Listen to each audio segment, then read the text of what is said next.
The ship was called Permanent Wound, not a name chosen for comfort, a name chosen by a civilization that had spent 100 years sharpening itself into a single blade, aimed at one small blue world spinning in the dark. Commander Vreth Sokol stood at the viewport of the main hangar and looked out at his army. 200,000 Daika soldiers filled the space below him, their exoskeletal bodies clicking and shifting like a living floor of black armor. 4 arms each, eyes that saw in spectrums humans hadn't named, teeth that could crack stone. They were beautiful in their way. Vreth had been born for this, not in the soft way that politicians meant when they said such things. His egg had been selected from a military clutch, fertilized with command-grade genetic material, incubated at precise temperatures designed to maximize aggression and spatial reasoning. His mother's name was on a wall somewhere. He had never asked which wall. He was 140 years old. He had spent every single one of those years preparing for today. Behind him, the holographic display showed Earth rotating in the dark, blue and white and green. It looked like something you could hold in your palm and crush. Commander. The voice belonged to Archivist Yiel, and it carried the particular tone of someone who had been awake for 3 days and considered sleep a form of moral weakness. The final briefing is ready. Yiel was small for a Darka. 2 of her 4 arms were permanently ink-stained from a lifetime of writing, cataloging, and obsessing over a species she had never met. She was the architect of the invasion doctrine. Every tactical decision, every troop deployment, every assumption about human behavior, all of it traced back to Yiel and her team of analysts, who had spent a century picking apart intercepted human signals like surgeons dissecting a corpse. She was the smartest person Vreth had ever known. She was also, in a way that neither of them would live long enough to fully understand, catastrophically wrong about almost everything. But not yet. Right now, she was confident. Right now, the doctrine was still perfect. "Show me," Vreth said. The holographic display shifted. Earth disappeared. In its place, a cascade of data, images, and intercepted transmissions filled the air between them. "We have been collecting their signals since what they call the 1920s, Yiel began. She gestured with her 2 clean arms. The stained ones stayed folded behind her back, a habit she'd never broken. "Radio, television, early digital networks. We have cataloged over 9 billion hours of their media. We know their languages. We know their history. We know their conflicts, their religions, their fears." She paused. The display showed a human running. Slow, painfully, almost comically slow. "They are fragile," Yiel said.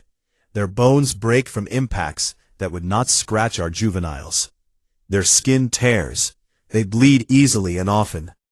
They require constant temperature regulation, hydration, and caloric intake, or they begin to die within days." Another image. A human war. Soldiers with rifles. Smoke. Mud. Their weapons are chemical-based. They ignite a powder inside a metal tube, which propels a small piece of metal at their target. It is clever, in a primitive way. We have tested our standard armor against their most common projectile types. The result was not even a scratch. Vreth nodded. He had seen the tests himself. A Darka chestplate mounted on a stand, while human weapons fired at it from every angle. The plate had not even needed polishing afterward.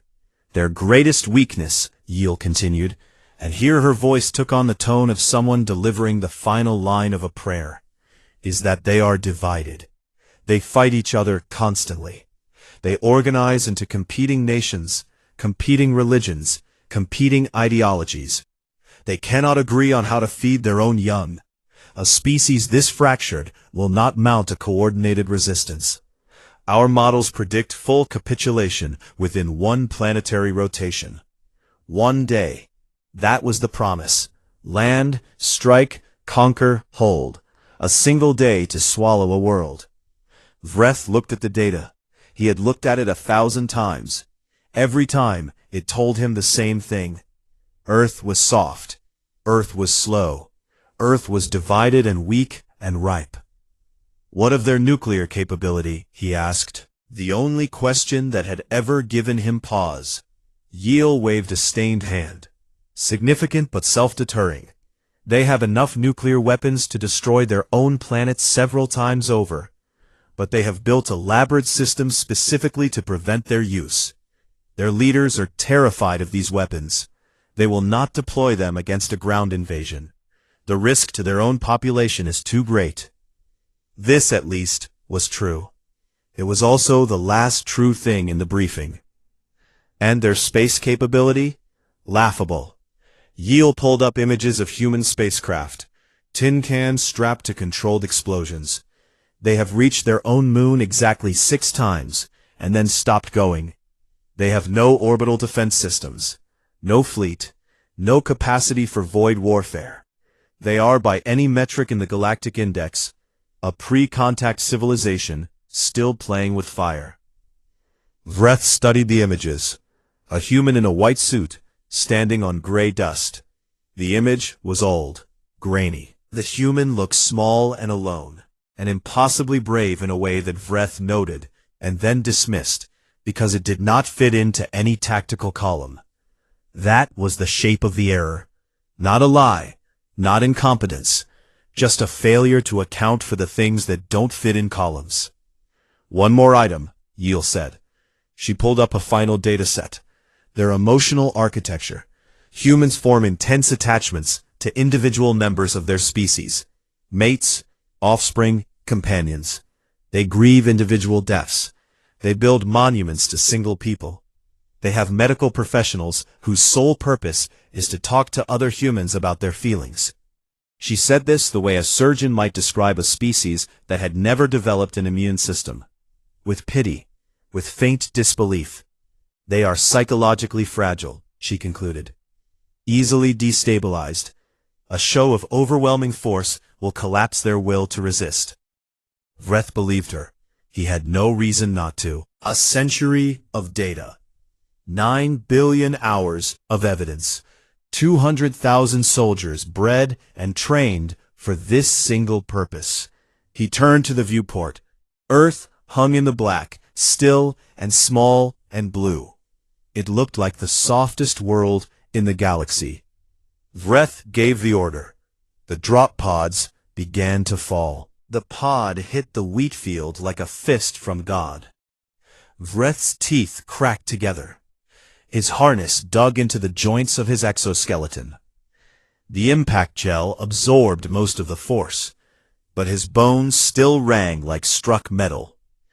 Around him, 12 other pods slammed into the Kansas dirt in a rough circle, each one throwing up a geyser of brown earth and golden wheat stalks. He popped the hatch. Air rushed in. It was wrong. Too rich, too wet, too much oxygen flooding his spiracles, making his head swim and his vision sharpen to a point that felt almost aggressive. The sky was enormous, blue in a way that his planet's sky had never been. And the sun, a single, yellow, medium-sized star, sat in that blue like a burning coin, heating his chitin until it clicked and expanded. He stepped out into the wheat. Nothing happened. Vreth stood in the field with his plasma rifle raised and his forearms locked in combat position, and his ceremonial armor gleaming under an alien sun, and the only thing that greeted him was wind. Wind and wheat, and a silence so total it felt like the planet was holding its breath. The doctrine had predicted panic, mass civilian populations fleeing in chaos, screaming, disorder, the beautiful, useful terror of a species realizing it was no longer at the top. Instead, a barn, a fence, a gravel road leading to nowhere in particular, and a dog. It was sitting about 30 meters away, at the edge of the field where the wheat met a dirt path, brown and white. It looked at the 12 Darka soldiers, who had just fallen from the sky in burning metal pods, and it barked twice. Then it turned around and trotted away. "What was that?" Lieutenant Kale asked. His voice was steady, but his lower arms were twitching, which meant he was nervous and trying to hide it. "Fauna," Vreth said. "Irrelevant." It was not irrelevant. Something about the dog's complete lack of interest sat in Vreth's gut like a stone. A prey animal should run from predators. That was universal. Every planet, every ecosystem. Prey runs from things that are bigger and louder and fall from the sky on fire. The dog had not run. The dog had looked at them the way a homeowner looks at a delivery that arrived on the wrong day. Vreth pushed the thought down and activated his communication link. "Archivist Yiel, Ground Team 7 is deployed. No civilian contact, no resistance. The area appears to be agricultural. Requesting updated population density scans." Static. Then Yiel's voice tighter than usual. "Commander, we are having difficulty locating population centers. The infrastructure does not match our models. Their communication towers are present but appear to be unused. We are detecting signal traffic on frequencies and protocols we have not previously cataloged." "Explain." "I cannot, yet." That word, yet, was doing a lot of heavy lifting. Vreth let it go. He had a beachhead to establish. They moved through the wheat field in formation. 12 soldiers, 4 arms each, plasma rifles charged, exoskeletal armor that had been tested against every known weapon type in 3 galaxies. They moved like the tip of a spear that had been sharpened for 100 years. They reached the farmhouse in 4 minutes. It was white, wooden. A porch wrapped around the front with a rocking chair and a small table holding a glass of something brown. The door was open. Somewhere inside, a machine was making noise. Music, Vreth realized. Human music. A man with a deep voice singing about a woman who had left him. The farmer came out before they reached the porch steps. He was old, 70, maybe more, by human years. Skin like cracked leather. A hat that had seen more weather than most Darka ships. He was holding a weapon. A long metal tube with a wooden stock. A rifle. The kind Yiel had shown in her briefing. Primitive. Chemical propellant. Not a threat. The old man looked at 12 alien soldiers standing in his yard. He did not scream. He did not run. He did not fall to his knees, or beg, or freeze. He spat something brown onto the dirt, shifted his weight like a man settling into a stance he'd held 10,000 times, and said words that the Darka translation software processed and delivered to Vreth's auditory implant as, "Well, that ain't right." Then he fired. The sound was louder than Vreth expected, a sharp, angry crack that echoed off the barn and scattered birds from a tree Vreth hadn't noticed. The bullet, a small piece of metal, just as Yiel had described, crossed the 30 meters between the farmer and Lieutenant Kale in a time too short to measure. It hit Kale in the thorax. It went through. Not into, not against, through. In the front, out the back, carrying pieces of Kale with it. The lieutenant made a sound like air escaping a cracked vessel and dropped into the wheat. Vreth stared. His training held his body in place, but his mind was running calculations that kept returning errors. The armor was rated, tested, proven. The farmer worked the lever on his rifle. The spent casing tumbled through the air, catching sunlight, and he fired again. Another soldier dropped. Then again, a third. 3 dead in 4 seconds, from a single human, an old one, with a weapon that predated the invasion doctrine itself. Vreth raised his plasma rifle and fired. The bolt hit the farmer in the chest, and he was gone. Not slowly, not dramatically, just there and then not. The porch railing behind him scorched black, and the glass of brown liquid cracked from the heat. Silence again. The music from inside the house kept playing. The deep-voiced man was still singing about the woman. Vreth looked at Kale's body. The armor had a hole in it, the size of a Darka thumb. The edges were clean. Whatever the farmer had fired, It was not the soft, round, slow projectile from Yale's briefing. It was something harder, faster, designed with the kind of attention that a species gives to a tool it considers essential. He activated his comlink. Archivist Yale. Commander. Your projectile analysis is wrong. A pause. Long enough to mean something. Explain, Yale said. 3 dead. Standard armor. Full penetration. The weapon was operated by a single elderly civilian. The pause this time was longer. When Yale spoke again, the tightness in her voice had spread to something wider. Something that sounded like the first crack in a dam that had held for a century. That is, not consistent with our models. No, Vreth said. He looked at the farmhouse, the porch, the rocking chair still moving from the old man's last living motion. The glass, cracked but still standing. The dog had come back. It sat at the edge of the yard, watching them, still not afraid. It is not. From orbit, Yale began pulling data streams she had never thought to look for. Frequencies she had dismissed. Protocols she had filed under noise. She found the first thread and pulled it, and what unraveled was not a correction to the doctrine. It was the end of it. But Vreth didn't know that yet. He was still standing in a dead man's yard, staring at a hole in armor that was supposed to be invincible. While somewhere in the distance, faint, almost imagined, he heard a sound he had no reference for. Engines, many of them, moving fast, getting closer. The wheat bent in a direction that had nothing to do with the wind. Sergeant D. Carvalho was not having a good day. She had been 14 miles from the landing zone when the call came in, sitting in the passenger seat of a Humvee that smelled like old coffee and Sergeant Billings' terrible cologne, reviewing a training schedule that no longer mattered. The radio had barked to life with a voice that was trying very hard to sound calm, and failing. Anomalous incursion event. Grid reference followed. All units respond.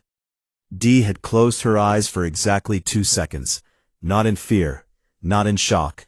In the specific, full-body irritation of a woman who had promised her daughter she would be at the soccer game by 4. She picked up her phone and texted her wife. Alien thing.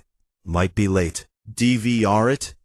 Then she loaded her rifle, told Billings to drive faster, and started reading the laminated response card that someone in the Pentagon had written in 2019, and that she had always assumed was a joke. It was not a joke anymore. They reached the perimeter in 11 minutes. By then, the sky had already changed. The Darka had landed in waves across a 40-mile stretch of central Kansas. Thousands of pods, black and angular, half buried in dirt and wheat and the wreckage of a grain silo that had been in the wrong place. Alien soldiers moved in formations between the craters, tall, four-armed, armored in something dark that caught the light like wet stone. Dee watched them through binoculars from behind a low ridge. Billings was breathing too loud next to her. "They're big," he said. "Yep. They have 4 arms." "I can count, Billings." "What do we do?" Dee lowered the binoculars. She had 19 soldiers, 3 Humvees, 2 mounted 50-caliber machine guns, and a radio connection to people who had bigger things than 50-caliber machine guns. She had no air support yet. She had no armor yet. She had a laminated card that said establish perimeter and deny freedom of movement and maintain fire discipline. "We do our jobs," she said. "Set up the 50s on the ridge. Interlocking fields of fire. Nobody shoots until I say." It took her unit 4 minutes to set up. Professional. Quiet. No speeches. No drama. 19 people who had signed up to do a thing and were now doing it, same as they would have done if the thing was a flood or a wildfire or an enemy they recognized. The Darka column moved toward them without caution. Why would they be cautious? Their doctrine said humans were slow, weak, divided, and armed with toys. Dee let them get close. 400 meters. She could see their faces now, if you could call them faces. Hard plates of chitin with eyes set deep underneath, glowing faintly in a color she didn't have a name for. 200 meters. Light them up, Dee said. The 250 caliber machine guns opened up simultaneously, and the world tore itself in half. The sound was a physical thing, a rolling, continuous thunder that Dee felt in her jaw and her chest and the fillings in her teeth. The 50 cal fired rounds the size of a human thumb at nearly 3,000 feet per second, and each round hit the Darka line like a hammer hitting glass. Armor cracked. Bodies came apart. The Darka formation, tight, disciplined, 100 years of training evident in every step, dissolved in 3 seconds. Soldiers who had been marching in perfect order were crawling, falling, trying to raise weapons they couldn't aim because their arms were no longer attached. The Darka fired back, bright blue-white, searing the air, turning the grass where they hit into black circles of ash. One bolt hit a Humvee, and the metal peeled back like foil. Billings screamed. Someone else screamed. Dee didn't scream. She was too busy calling in the grid coordinates to people who had been waiting for exactly this call. Zulu 7, this is Foxtrot 9. Confirmed hostile contact. Grid reference follows. Requesting immediate air support.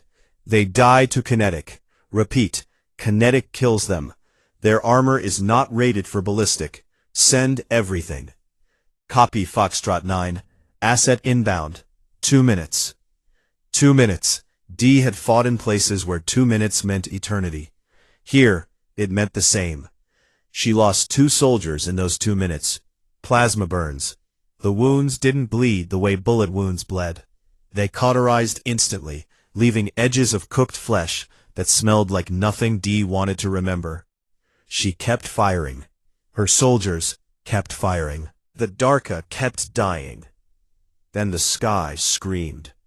The A-10 Warthog came in low and slow for a jet, which still meant faster than anything the Darka had ever seen on a planet's surface.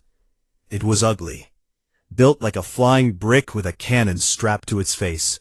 The cannon was a GAU-8 Avenger, and it fired depleted uranium rounds at a rate that turned the air itself into a weapon. The sound it made was not a sound. It was the fabric of the atmosphere being ripped along a seam. A buzzing, tearing roar that arrived after the bullets, because the bullets were moving faster than the noise they made. The Darka column ceased to exist. Not retreated, not scattered, ceased. The rounds punched through armor, through bodies, through the pods behind them, through the dirt beneath the pods. A line of destruction, 200 meters long and 10 meters wide, where nothing was alive anymore, and most things were no longer solid. Vreth, half a mile from the strike, watched through a cracked optical feed as the thing in the sky banked, turned, and came back for another pass. His translator could not identify the aircraft type. His tactical computer could not calculate its speed. His doctrine had no entry for a species that built a vehicle whose only purpose was to deliver that much death, that fast, to a single strip of ground. He tried to raise yield. The channel was static. Something was wrong with their communications. Not jammed, not blocked, but tangled. As if something was inside their encrypted frequencies, pulling them apart strand by strand, reading them, learning them, discarding them. 17 nations had declared joint military response within 4 minutes of the landing. Vreth did not know this yet. NATO had activated Article 5. China and Russia were sharing satellite data with the United States through channels that had not existed 6 minutes ago, and that had been built in the time it took a Darka soldier to reload a plasma cell. India had scrambled its air force. Australia had deployed its navy. Brazil, South Korea, Japan, Germany, France, the United Kingdom, all of them moving, all of them coordinating, all of them doing so with a speed and efficiency that would have been impossible yesterday, when they had been arguing about trade agreements and border disputes, and whose turn it was to host the Olympics. The Darka doctrine had called them divided.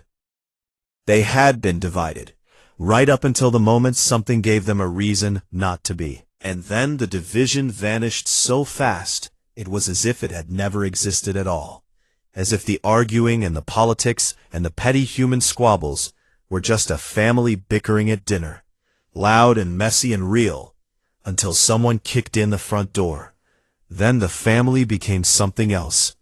Vreth found this out the hard way.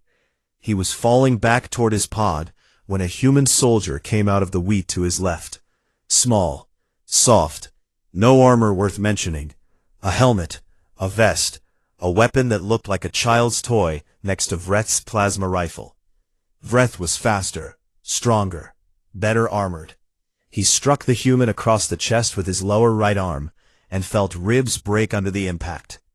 The human went down. The human got back up. Vreth hit him again. The human fell, rose, blood on his face, one arm hanging wrong, making a sound that the translator rendered as words, but that was really just noise. Raw, unprocessed, animal sound. The human lunged. Teeth, fingernails, a knife that appeared from somewhere and buried itself in the gap between Vreth's shoulder plates. It took 30 seconds. 30 seconds to kill one human who was already broken, already bleeding, already beaten. The human fought for every one of those seconds as if each one was the most valuable thing he had ever owned. When it was over, Vreth stood in the wheat and looked at his hands. They were shaking. Not from effort. Vreth had killed before, many times. Training kills, simulation kills, kills against species that fought with logic and self-preservation. This was different. This human had not fought with logic. This human had fought with something that had no tactical value, no survival benefit, no rational basis. He had been dying from the first blow. He had known it.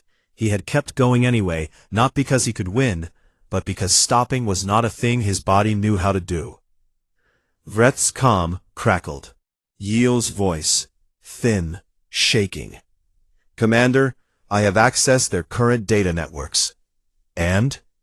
A pause that lasted long enough for another Darka transport to explode somewhere over the horizon. A dull orange bloom against the blue. "Leave," Yiel said. "Now." The wheat bent again. More engines. Closer. The sky was filling with shapes that moved too fast to track, flying in patterns that interlocked with a precision that looked less like a military response and more like the synchronized movement of a single organism with 1,000 wings. Vreth looked up. The geometry was perfect. The retreat order came at minute 6, and it was already too late. Vreth transmitted it on every frequency the Darka used: primary, secondary, emergency, and the old ceremonial channel that hadn't carried a real message in 40 years. He said the words that no Darka commander had ever said in the history of their species. Full withdrawal. All units, immediate. The words went nowhere. Human electronic warfare had found the Darka communication network somewhere around minute 4 and had taken it apart the way a child takes apart a toy. Not with care, not with respect, but with cheerful, curious, destructive efficiency.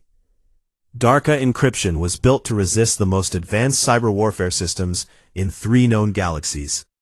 It used quantum-locked frequency rotation and self-modifying cipher architecture that had taken their best mathematicians 60 years to design. The humans broke it in 90 seconds, not because they were smarter, because they were faster.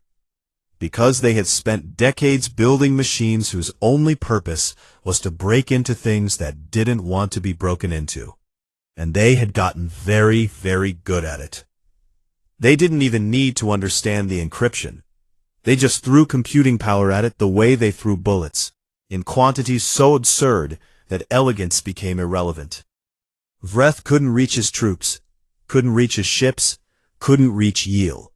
He was standing behind a burning Darka transport in what had been a soybean field and was now a cratered waste of mud and metal, trying to find a way to tell 200,000 soldiers to run and the sky would not stop screaming. The jets came in waves. Not one nation, not two, 12, 15. Vreth lost count. American F-35s flew alongside Russian Su-57s, alongside European Typhoons, alongside aircraft from countries whose names Vreth had never learned, because the doctrine had said they were irrelevant. They flew in formations that should have been impossible for a species that had been shooting at each other a week ago. And they flew them perfectly, as if the hatred and distrust of 100 years of human politics had been folded up and put in a drawer the moment something from outside gave them a common direction to point their weapons. A Darka heavy cruiser, 800 meters long, the largest warship in the fleet, named Unbreakable Doctrine, in a moment of irony the universe was now enjoying immensely, was holding position at low orbit. It was providing covering fire for the ground troops, its plasma batteries turning patches of Kansas farmland into glass.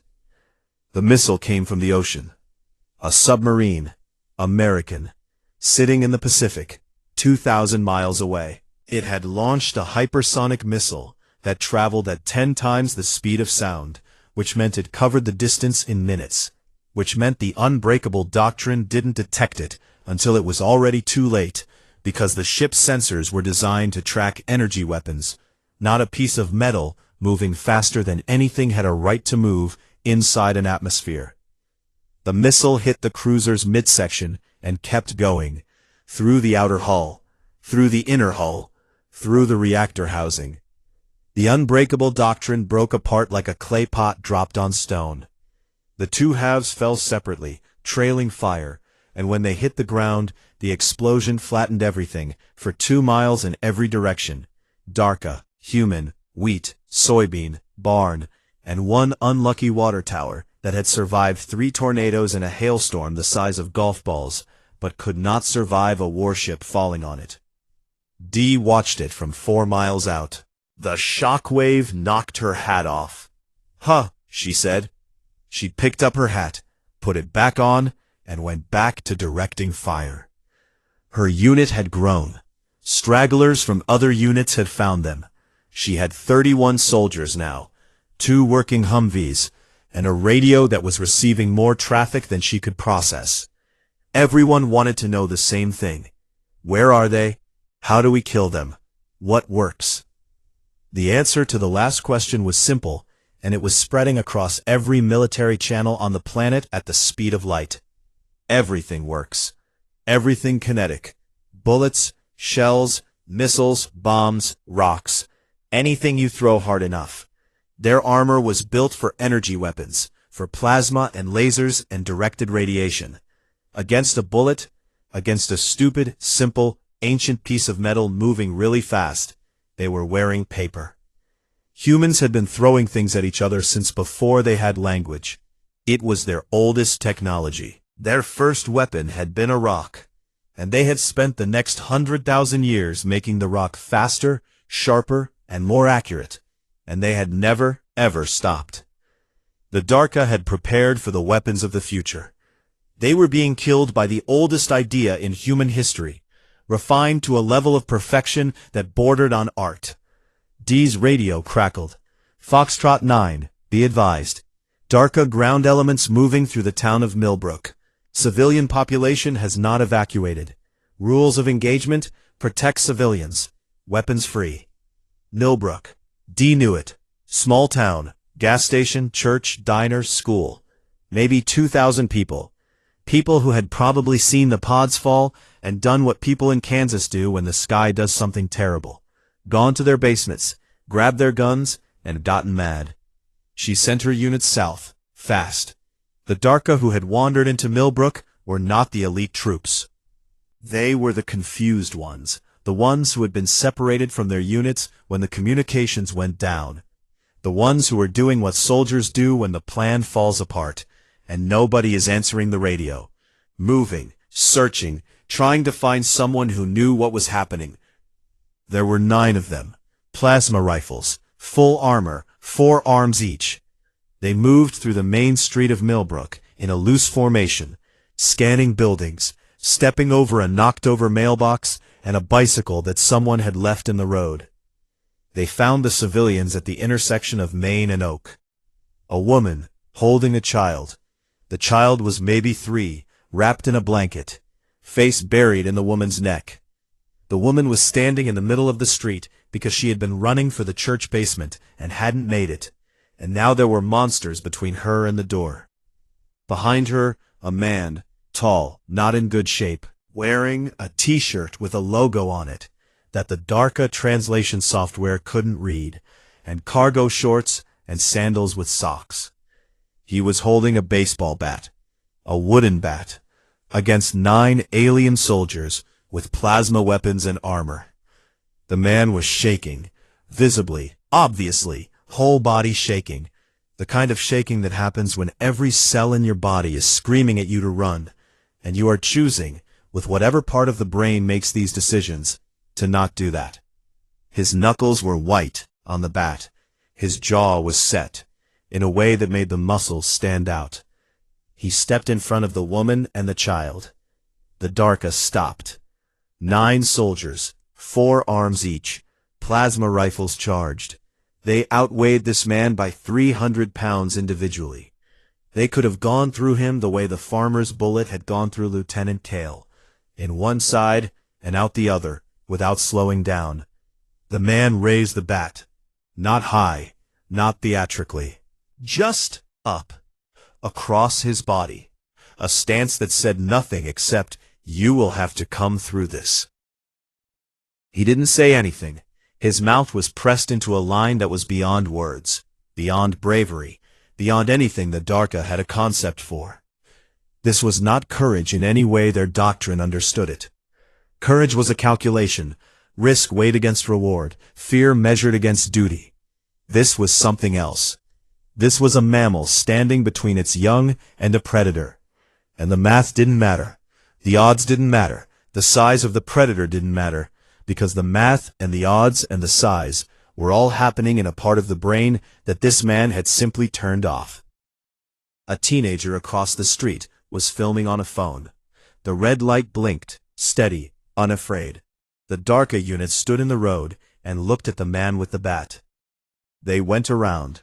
Not tactically, not because he was a threat, not because they calculated a better route. They just walked around him, giving him a wide berth, the way you walk around something that you do not understand and do not want to touch. And they continued down Main Street, and the man stayed where he was, bat raised, shaking, alive. Vreth saw it through a salvage drone feed. Grainy, shaking. The image quality was terrible. It was the clearest thing he had ever seen. He understood, in that moment, with a certainty that went deeper than thought, and settled into his chitin like a temperature change, that the Darka had not invaded a planet of soft, fragile, psychologically breakable creatures. They had invaded a planet of something else entirely.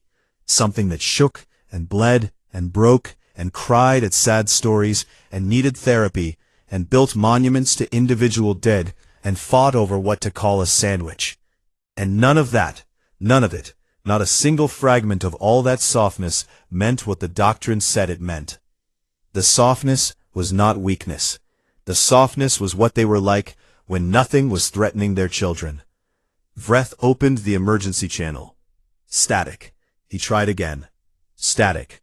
He tried a third time, broadcasting in the clear, no encryption, just his voice thrown at the sky and hoping. All units, full retreat. Extraction now. This is Commander Vreth Sokol. Get off this planet. Get off it now. The message went out. Some heard it. Most didn't. It didn't matter. The humans were already finishing the job. The extraction pods launched in 1s and 2s, punching up through an atmosphere that had become a killing floor. Each pod that made it to orbit was a small miracle. The humans had filled the sky so thoroughly that rising through it was like swimming upstream through a river of metal and fire. For every pod that reached the fleet, 2 were swatted down, by missiles, by cannon fire, by a species that had decided, collectively and without discussion, that nothing was leaving until they said so. Vreth made it to his pod. He didn't remember how. The last 6 minutes had collapsed into a blur of wheat and smoke and the sound of human weapons, which had no elegance and no beauty and no subtlety, and which killed with a bluntness that felt almost insulting, as if the humans could not be bothered to make death graceful. The pod sealed. The launch system fired. He was pressed into his seat by acceleration that made his vision narrow to a tunnel, and through that tunnel he watched the Kansas farmland drop away, the craters, the burning transports, the line of black smoke where the unbreakable doctrine had drawn its grave across the earth. He reached orbit in 40 seconds. The fleet was already moving, not retreating in formation, not executing a tactical withdrawal, running. 4,000 warships designed to conquer a galaxy were running from a planet that couldn't even get to its own moon consistently. And they were running at maximum thrust, with their weapons powered down and their shields forward, because every second they stayed in range of Earth was a second the humans might decide that the sky wasn't high enough and start reaching further. Vreth docked with the permanent wound. The corridors were chaos, soldiers with missing limbs, officers shouting into dead communication systems. The smell of burned chitin and medical sealant, and something that Vreth recognized, after a moment, as fear. Real fear. Not the controlled, useful fear that the Darka trained into their warriors. The wild kind. The kind that prey animals feel. He found Yiel in her archive room. She was sitting on the floor. Around her, holographic displays showed data streams from Earth's internet. Current data, live data, the data she had never seen during the 20 years the fleet spent in faster-than-light transit. Her stained arms hung at her sides. Her clean arms were wrapped around her midsection, as if she were trying to hold herself together. "How many?" Vreth asked. "We deployed 200,000, Yiel said. Her voice was flat, emptied. "Preliminary count suggests fewer than 80,000 made extraction. 120,000 dead in 10 minutes. His ceremonial armor, the armor his family line had maintained for 4 generations, was cracked in 3 places, scorched black along the left side, and missing a plate over his lower right shoulder where a human bullet had found the gap and torn through the muscle beneath. He could feel the wound pulsing with his heartbeat. He did not care. "Show me what you found," he said. Yiel gestured. The displays shifted. She had pulled everything: military databases, news archives, government records, scientific journals, social media, streaming video, all of it, the entire digital output of a species that documented its own existence with obsessive, almost pathological thoroughness. "Their weapons first," she said. "What the doctrine classified as primitive projectile technology is a category so broad it's meaningless. They have weapons that fire single bullets and weapons that fire 4,000 rounds per minute. They have weapons carried by individual soldiers and weapons carried by ships and aircraft and submarines. They have missiles that fly at 10 times the speed of sound. They have bombs that create vacuums that collapse the lungs of everything within a radius. They have weapons that use depleted uranium, a waste product from their nuclear energy program, as ammunition, because the material is so dense that it punches through armor like it isn't there." She paused. "They have nuclear weapons, thousands of them, enough to glass every continent on their own planet several times. The doctrine was correct that they are reluctant to use them. The doctrine was not correct about why. They are not reluctant because they are afraid. They are reluctant because they consider nuclear weapons unsportsmanlike." Vreth said nothing. "Their military coordination," Yiel continued. "The doctrine predicted that human tribal divisions would prevent organized resistance. In practice, 17 separate nations achieved full military coordination within 4 minutes. 4 minutes, Commander. Some of these nations have been actively hostile toward each other for centuries. It didn't matter. The moment an external threat appeared, Every internal conflict on the planet was suspended. Not resolved, not negotiated, suspended. Like a game put on pause. And every weapon they had was pointed in the same direction. She pulled up another display. Social media posts, millions of them, generated in the 10 minutes since the invasion began. "They're civilians," Yeel said. The doctrine predicted mass panic, psychological collapse, surrender. Instead, she showed him video clips, photos, text posts, a woman in what appeared to be a bathrobe standing on her roof, firing a hunting rifle at a Darka transport. A group of teenagers throwing bottles filled with burning liquid at a Darka patrol. A man driving a pickup truck directly into a Darka formation at high speed, surviving the impact, climbing out of the wreckage, and continuing to fight with a tire iron. And the posts, the messages humans were sending each other while the invasion was happening. Not pleas for help, not prayers, not surrender. Jokes. They were making jokes, mocking the Darka, sharing tips on which caliber worked best against the armor, rating the invasion on a scale of 1 to 10 and giving it a 4, comparing it unfavorably to movies they had made about alien invasions, movies in which the aliens were smarter, better equipped, and more frightening. They had been rehearsing for this, not in military simulations, in stories, in games, in 1,000 fictional versions of exactly this scenario, played out in cinemas and living rooms, and on screens held in their soft, breakable hands. They had imagined aliens coming to conquer them so many times that when it finally happened, their first reaction was not terror. It was disappointment that the real thing wasn't as impressive as the fiction. Yeel closed the displays. She sat in the silence for a long moment.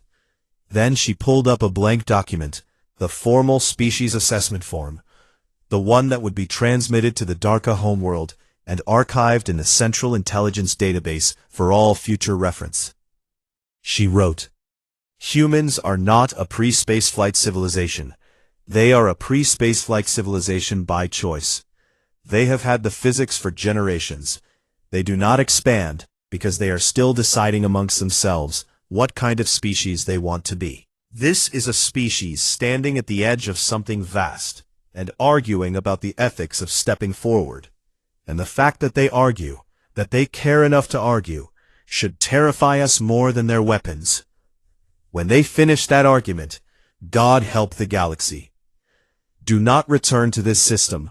Do not contact this species. Do not let them know we exist beyond what they have already seen. Bury the invasion doctrine. Reclassify Earth as a closed system. Threat level, absolute." She transmitted it. Then she sat back down on the floor and stared at nothing with all 4 hands flat on the cold metal. And Vreth did not disturb her, because he understood that what she had lost today was not a battle, or a fleet, or 120,000 soldiers. She had lost a century of certainty. She had lost the thing she had built her entire life on. And there was no comfort he could offer that would fill a hole that shape. Vreth returned to his quarters. The permanent wound was accelerating away from Earth at maximum speed, and the blue planet was shrinking in the viewport. And he stood there, watching it get smaller, the way a man watches a fire he barely escaped. He thought about the farmer with the old rifle, who had killed 3 soldiers before breakfast.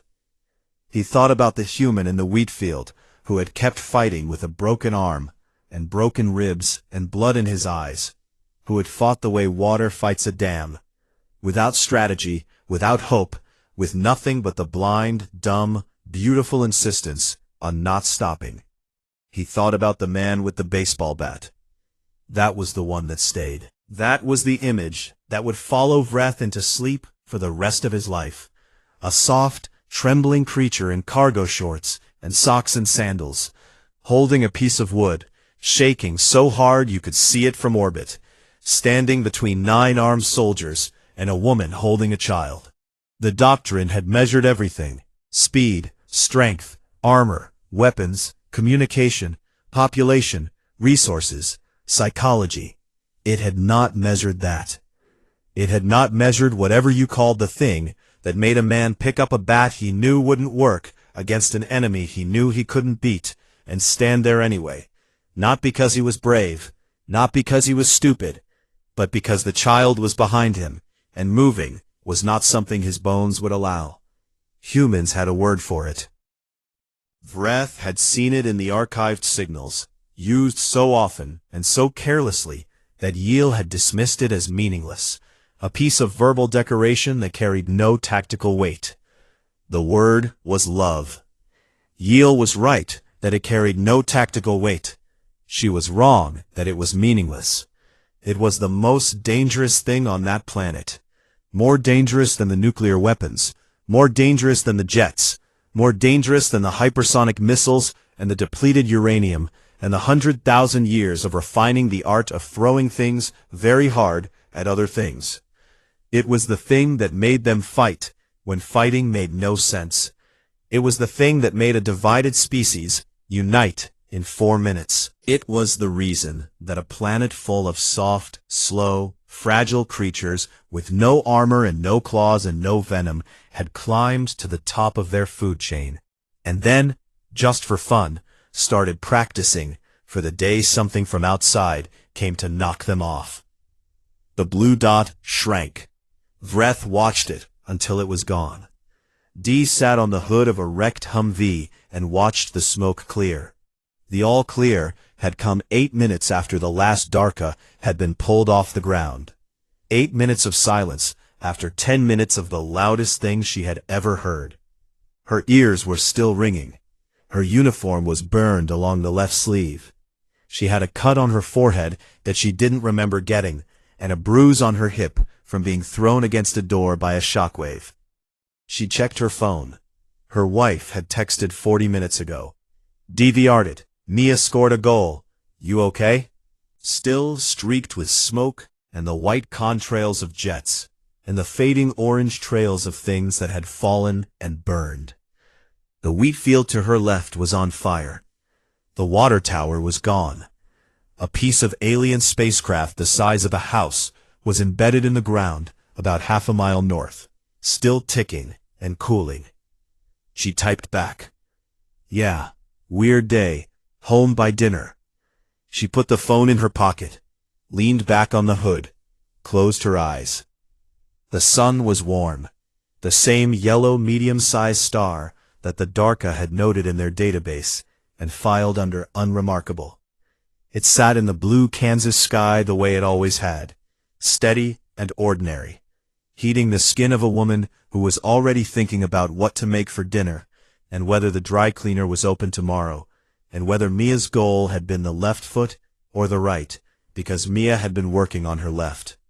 Start to finish. Somewhere in Millbrook, a man put down a baseball bat and sat on the curb and cried.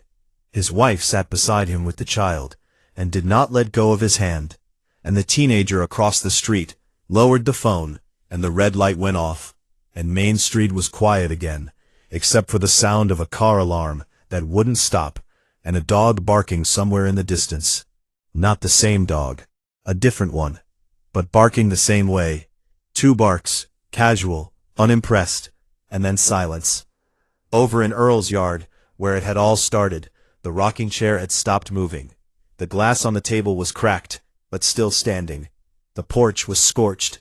The music from inside the house had stopped at some point, and nobody had started it again.